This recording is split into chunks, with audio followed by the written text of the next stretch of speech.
l'enseignement tel que nous l'avons connu, en fait, la question n'est pas de savoir s'il était bon ou pas bon, il était bon. Il était adapté, chaque enseignement est en fait adapté à la société et à l'environnement dans lequel il est mis au point et dans lequel il est créé. La question qui se pose, en fait, c'est de savoir si l'enseignement tel que nous l'avons connu est encore un enseignement adapté à la nouvelle société dans laquelle nous vivons, où n'importe qui est connecté avec à peu près n'importe qui et où une quantité phénoménale d'informations est là. Un meilleur accès à l'information, une éducation plus interactive et une personnalisation de l'information, tout est possible grâce aux TIC. Ces technologies représentent une conception nouvelle de l'élaboration des ressources pédagogiques. Donc en fait, on a un enseignement qui a été conçu parce qu'il y avait, avec ce modèle-là, parce qu'il y avait des problèmes de logistique. Il fallait mettre les enseignants en contact avec les enfants. Donc on a ce concept de classe où les étudiants viennent.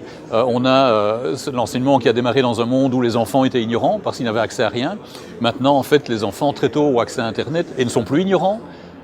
Maintenant, voilà, donc le contexte a changé. Donc l'enseignement lui-même doit évoluer, doit s'adapter et le type de changement que nous avons est suffisamment fondamental pour imposer, je pense, une grande refonte des pratiques pédagogiques. Alors il y a plusieurs types de moyens de dispenser de l'enseignement en ligne. On peut imaginer une connexion vidéo entre un professeur et un étudiant, mais on peut aussi imaginer que le contenu est mis en ligne. Et donc on peut avoir des contenus massifs mis en ligne et accessible par à peu près n'importe qui à travers une connexion Internet. Et donc les MOOC, c'est ça en fait. C'est du matériel mis en ligne et accessible pour tout le monde et qui reprend le contenu du cours. Alors c'est une des grandes évolutions qu'on voit dans la transformation de l'enseignement. C'est notamment le mécanisme principal qui permet à des étudiants qui se trouvent dans des pays où ils n'ont pas accès à l'enseignement qu'il leur faut, d'aller le trouver dans nos universités aux États-Unis. Ça permet aussi d'avoir accès à l'enseignement d'une sommité dans ce domaine. Et bon, ces professeurs qui donnent cours dans des universités américaines où le droit d'entrée est à 100 000 €. Bon, voilà, le moyen d'accéder à l'enseignement, c'est notamment à travers les MOOC. Je pense que c'est un des éléments de la transformation de l'enseignement. Je ne pense pas que ce soit l'élément ultime. Parce que ça reste toujours dans le concept de un professeur parle à des étudiants, alors que le monde de la connexion dans lequel nous vivons, le monde du réseau, de l'interaction qu'on a avec d'autres personnes, c'est un monde qui est beaucoup plus un mode de dialogue qu'un mode de discours. Et donc personnellement, je pense que le MOOC, c'est une transformation digitale de l'enseignement actuel, mais ça n'intègre pas encore complètement les concepts du digital. Très clairement, aujourd'hui, certains de nos clients dans le secteur de l'éducation nous ont fait confiance pour développer effectivement plusieurs aspects qui sous-tendent cette volonté de mettre à disposition des étudiants soit des tablettes qui sont propriété de l'école, soit de leur permettre d'utiliser leur propre device, un smartphone ou une tablette. Et donc d'une part, nous allons apporter la connectivité à large bande au travers notamment du coax, qui nous permet d'atteindre des vitesses extrêmement importantes tout en étant dans des coûts budgétaires qui sont extrêmement contrôlés.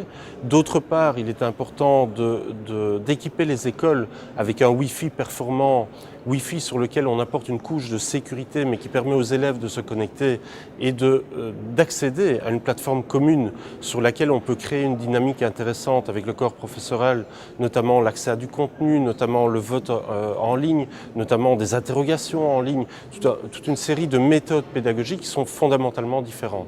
Par ailleurs, il est nécessaire aussi de créer des plateformes sur lesquelles on va pouvoir héberger ce contenu, on va pouvoir centraliser l'information, gérer le contrôle d'accès et évidemment faire en sorte que ce Wi-Fi ne soit pas utilisé pour des actions qui ne soient pas des actions éducatives. Et donc il y a tout un aspect sécuritaire de filtrage des accès sur le Wi-Fi qui est nécessaire pour garantir que ce service qui est mis à disposition de l'école du futur soit bien utilisé à des fins strictement pédagogiques et permette à l'élève et au professeur de rentrer dans une nouvelle expérience pédagogique avec une nouvelle approche et une nouvelle pédagogie.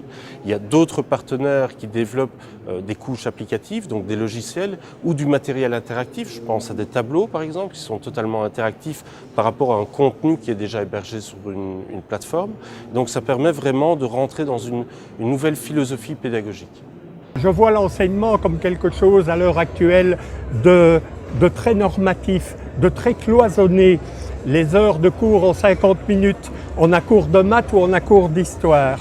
Je vois tout d'abord des classes beaucoup plus interdisciplinaires parce que les contextes sont interdisciplinaires. La théorie, le modèle est une création humaine, elle ne représente pas la vraie vie.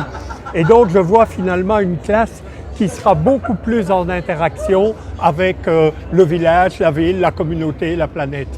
Et donc ça va certainement demander des nouveaux rôles aux enseignants. Ce n'est plus tant de transmettre, tout est transmis, mais plutôt d'essayer de passer de ce savoir transmis à des connaissances appropriées par l'individu et par le collectif.